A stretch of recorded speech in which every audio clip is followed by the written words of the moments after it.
I'm a bit of a penny pincher. I try to stick to the bare essentials when grocery shopping, and I spend most of my free time earning money in other ways. I sell things, look for odd jobs on Craigslist, and take surveys online. It's more than likely due to these surveys that I've received a mysterious package in the mail. Allow me to explain. I take countless surveys online that range from questions about my shopping experiences to very intrusive personal queries. After roughly 30 surveys or so, most sites will send you some money. Anywhere from $1 to $5, I mostly get $2 bills. It's tedious work, but if you have nothing else to do, why not make some extra cash? And like I said, I'm a penny pincher. It's not that I'm greedy or anything, I just feel more comfortable knowing that I have a good chunk of money to fall back on in case of an emergency. Now, because of these surveys, I've typed my address into a lot of websites.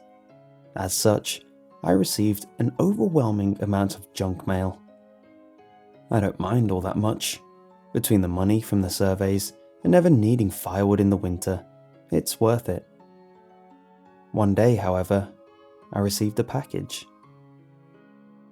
The package was wrapped in leather, something I'd never seen come through the mail before. Embossed in the upper left corner was a rather impressive logo. It seemed that the mysterious package was from a company called Syntheticorp. Initially, I thought there was some sort of mix-up at the post office, but my name and address were right there on the package, embossed just like the logo. I asked my wife what she thought of it, but she offered no insight. After seeing it, she grew excited and tried pressuring me into opening it. In her defense, the thing did look important, I guess. Like whatever was inside was at the very least expensive. After fending off my curious wife and mulling it over for a few moments, I decided it would be best not to open it just yet. I assumed that this Syntheticorp accessed my home address in the same manner that all the other junk mail companies did. After all, I did give my address away to various outlets daily. Perhaps the package was a more elaborate form of the usual scams that made their way into my mailbox. It was more than likely harmless. However, normal junk mail is one thing, packages are another. I chose to do a little research before tearing it open. In Googling Syntheticorp, I found that there were multiple agencies using the moniker. None of them seemed like scam manufacturers, but then again, they never do. I decided to call each of them and ask about the package. A few phone calls later, and I was back at square one. None of the Syntheticorps I called were the one that sent me the mysterious box. One of the guys who answered the phone even seemed angry that I was calling, as if the number should not have been widely available. In any case, I was still dumbfounded by the package. I so badly felt the need to open it, but I wanted to also feel safe doing so. For all I knew, it could have been a bomb. Not likely, but not completely out of the realm of possibility, especially in this day and age. I spent the next couple of hours on Google, looking for the company that sent me this damned thing. I needed anything that would put my mind at ease, just enough to cross that threshold, allowing me to open it and reveal its contents. After scouring thousands of results, I found something. There was one complaint on one review site for a company called Syntheticorp. I scrolled down to the comment in question, and this is all it read. Don't open it. What? Don't open it? Did they mean the package? I couldn't wrap my head around what this meant. Aggravated, I threw my keyboard aside and went to bed. A few days passed. After reading the alleged complaint from the random review site I visited, I was more than a bit hesitant to open the thing up. In fact, I almost put it out with the garbage. Out of sight, out of mind, as the old saying goes. The only thing that kept me from doing this was my curiosity. Because of this, I left it in my car. I tried one more time to forget about it, but this was not a simple task. I kept wondering about what might be waiting for me inside the package. An invitation to a secret society, a priceless oddity passed on from stranger to stranger, or some type of treasure?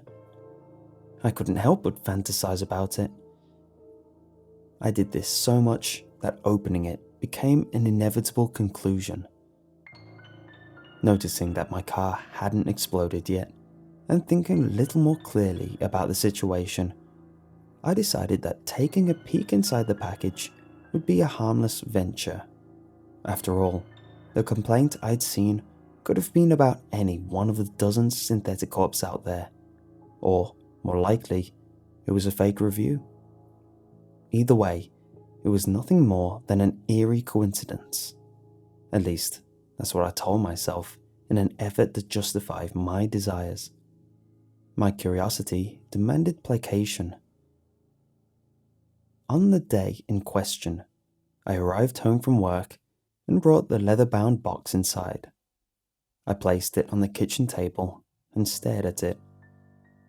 I had told my wife about my plans to open it, and she demanded that I wait for her to get home before doing so. I told her that I might. Truth be told, I couldn't. I needed to solve the mystery, if only to satisfy my hunger for answers. I grabbed the damn thing and attempted to rip it apart. The leather was tightly bound, but with some brute force and a little bit of sweat, I was able to penetrate some of the hide.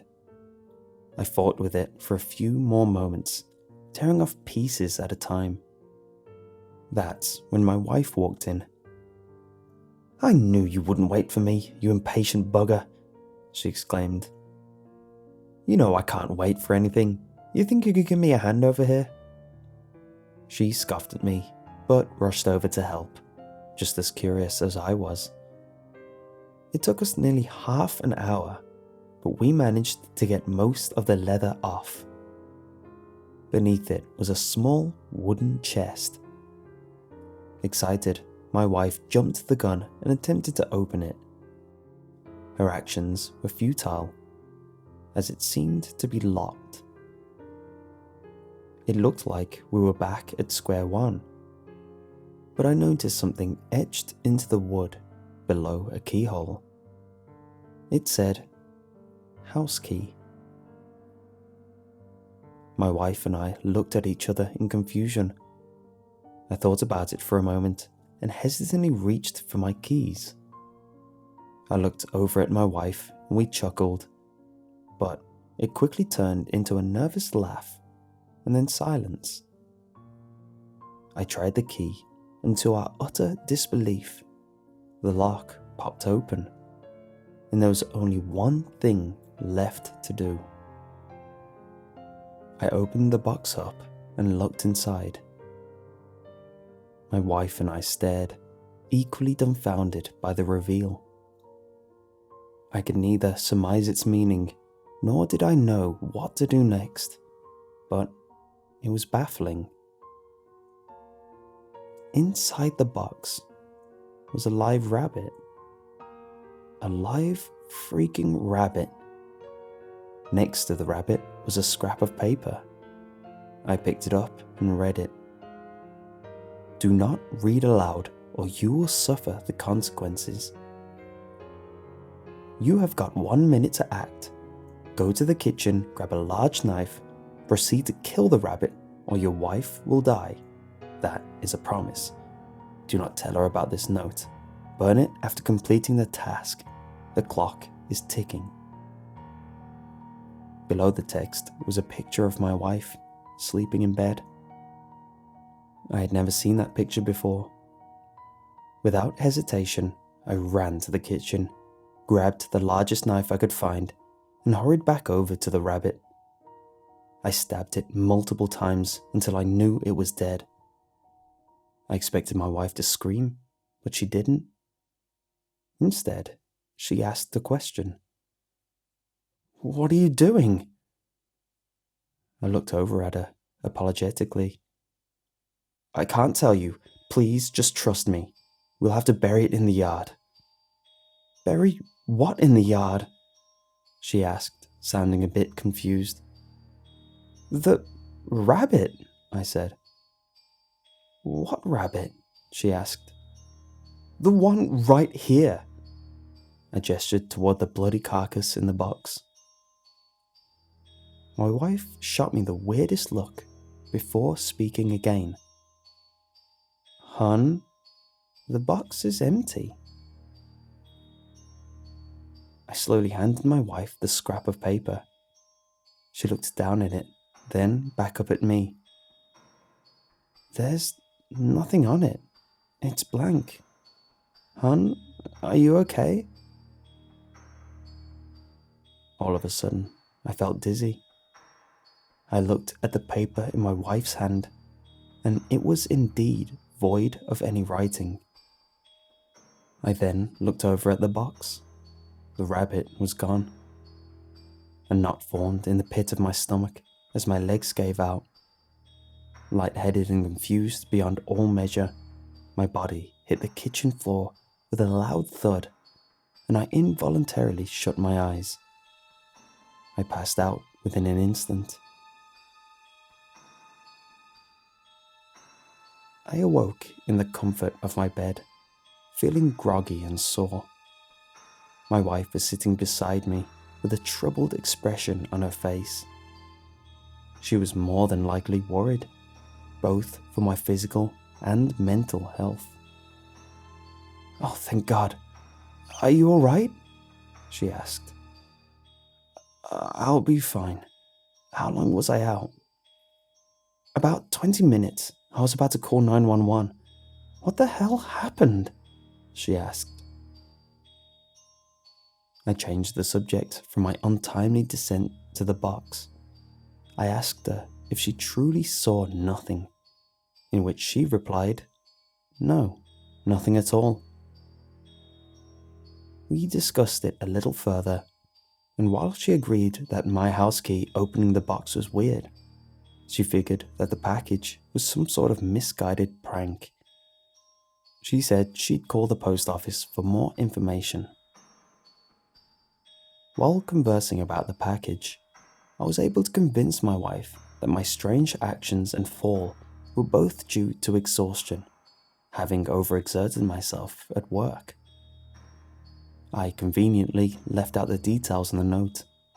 I didn't want her thinking I was a lunatic suffering from hallucinations, even if I was. She seemed to buy my story, and that was that. Until the following day. After a much-needed good night's rest, I woke up the next day feeling refreshed and ready to take on the world. I recalled what happened the night previous, but I decided it would be best not to dwell on uncertainties. My best course of action, I thought, would be to forget the whole thing ever happened. I was a sane individual, after all. The events that transpired the night before truly were a product of being overtired. Yes, that explanation sat well with me. While driving to work, with a newfound sense of well-being, the illusion of sanity I clung to shattered abruptly.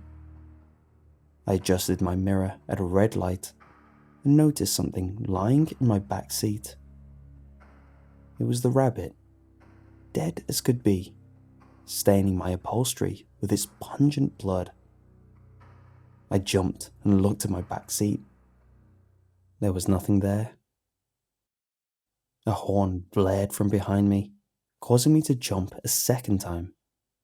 The light had turned green, and I was holding up traffic. I quickly adjusted myself and drove forward, trying to gather my wits as I did.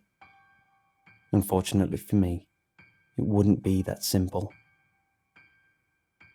I kept looking at my mirror, thinking I'd see the rabbit again, but I did not. I managed to calm myself down and convince myself, once again, that I was sane and that it was just a trick of the eyes. And the dozens of dead rabbits on the side of the road that I passed on my way to work, that was just coincidence. Surely I wasn't crazy. I arrived at work a bit frazzled and made my way inside. The place was oddly vacant for a Saturday, but I ignored this and walked over to my office. The lack of life made sense when I opened the door. Surprise! All of my co-workers had piled into my office for some sort of celebration. They all wore festive hats and had party horns in hand. Clapping ensued as I entered the room. Before I could ask what it was all for, my boss walked over to me. Happy 5 years with the company. You've done great things here, and we all wanted you to know how much we appreciate the work you do. Take some time to kick back and relax. You've earned it. I heard a bottle of champagne pop in the corner of the room. Still on edge from the ride over, I jumped. Everyone laughed. My boss's laugh was the loudest and most comical, which caused everyone else to laugh even harder. That's when I joined in. For a few moments, my worries vanished. I forgot all about the stupid package and the weird ride to work. It was nice, but nice things don't last. Once the laughter stopped, my boss put his hand on my shoulder and spoke again. By the way, we got something for you. Hope you like it. He walked over to my desk and everyone stepped away to reveal my gift. Well, what do you think? He asked. There, lying on my desk, was a dead rabbit. My boss began cutting into the rabbit with a knife and passing around pieces of its flesh to my co-workers. I hope you like chocolate, he said. Maybe the thing my boss was cutting into truly was just a cake, but I was still shaken by what I was witnessing. Here you go, the best piece. My boss handed me the rabbit's head on a paper plate. That was the last straw. I dropped the plate, ran out of the building, got into my car, and left. I couldn't be sure of what was going on, but I knew I couldn't be at work. As such, I sped home, ignoring all of the rabbit carcasses I passed along the way. I needed to rest off whatever it was that ailed me. I arrived home and stormed through the front door, startling my wife, who was sitting on the couch reading a book. You're home early. Everything all right? She asked. I'm taking a sick day. I don't feel so hot. I almost made it up the stairs when my wife stopped me. Oh, I called the post office. They said that the man who sent you the package will be there to meet you at 2 p.m. What? Who sent it? I asked. They didn't say. That was all they told me. That was bizarre. I didn't even know the post office had the power to arrange such a meeting. Something wasn't adding up. But then again, it made about as much sense as anything else that had happened. I decided it would be best to meet this mysterious person. Maybe then I can have some answers. I slept for a few hours and woke up to a bunch of missed calls from work, as well as a text from my boss that said, Sorry, next time we'll get vanilla. I looked at the time. It was 1:35 p.m. That was my cue to throw on some shoes and head out. I didn't want to miss my impromptu meeting with who I could only guess would be the CEO of Synthetic Corp. I drove down to the post office and quickly made my way in. There were a bunch of people in there picking up mail and sending out packages, so I couldn't be sure who it was that I was meeting. Noticing that I looked lost, an older gentleman walked over to me. "Ah, there you are." The man then snapped his fingers, and as if by magic, everything stopped. What I mean by that is everyone stopped moving and silence filled the room. Everything was frozen somehow. Baffled, I looked over to the man for answers. "What's going on here?" "Well, I was hoping we could find that out together." I had no idea what the man was talking about, so I remained silent like the rest of the room. "Oh, where are my manners? Allow me to introduce myself. I am Dr. Grovewood, but you can call me Doc if you like." "Do you work for Synthetic Corp?" I asked. "Yes, as a matter of fact, I do." One answer was mine so far, but it wasn't much. I needed to press him for more information. "Tell me, Doc, what the hell is going on here?" "I'm sorry to say, there's no simple answer. I will, however, try my best. I just ask that you keep an open mind and bear with me." Dr. Grovewood cleared his throat and then elaborated. "The life you know and hold dear is nothing but a simulation. None of this is real, not even you, technically speaking. You are a synthetic life form created by Synthetic Corp. You are currently in a lab hooked up to a computer, the one running the simulation. You are being tested for various things. We need to do this on all of our new models before entering the production stage." "You mean to tell me—" "Please, let me finish." I bit my tongue so as to hear the rest of his outlandish story. "When a round of testing is complete, we then proceed to wake you up, so to speak. But therein lies the malfunction. We've tried to wake you up several times, but you can't seem to break free of the delusion that is this life. You become hysteric upon waking and seem to believe that everything here in the simulation is real, and the real world out there is not." Though I didn't believe a word he was saying, I kept listening, if only out of morbid curiosity. "If you keep waking up like that, it will cause irrevocable damage to your programming. That's why we sent you the package." "What do you mean?" I asked, now a little more invested in the story. "We introduced the package into the simulation to try and invoke lucidity. You see, this world is not unlike a dream.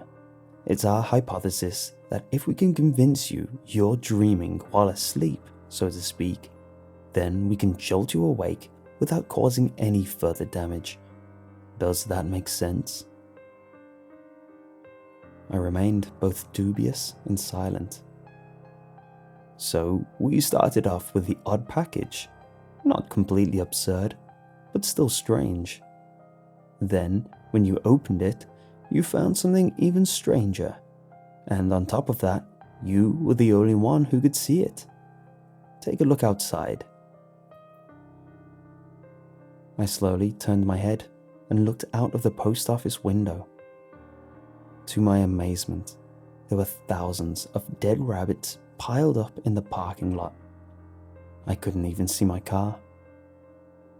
"Do you understand now?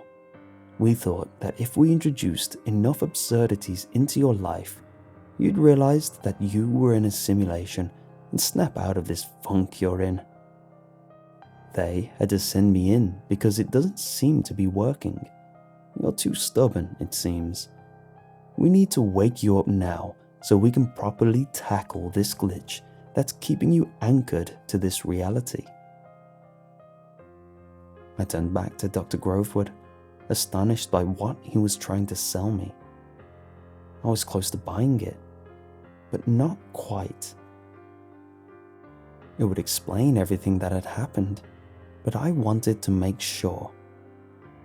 Just as I was about to ask more questions, Dr. Grovewood spoke again. "That's all, folks." "What?" I asked, dumbfounded. I looked at Dr. Grovewood closely and noticed that he had become frozen, just like everybody else. That's when everything started fading. I could feel myself slipping from one world and into the next.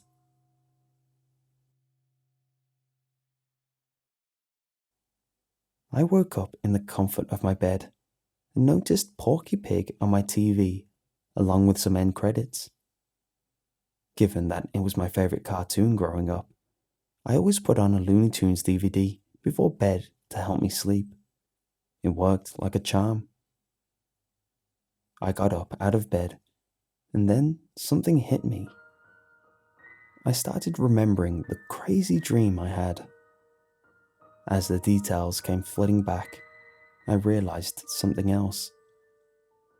I grabbed the TV remote and restarted the last episode of Looney Tunes that had played. It was a typical episode where Elmer Fudd was chasing down Bugs Bunny. I smiled. My smile turned into a laugh when everything sunk in. I thought about the weird package, the rabbit that I killed, and the dock. Some of the episode must have leaked into my dream. My brain used a few of the details and strung together a crazy narrative to fill in the blanks. Amazing.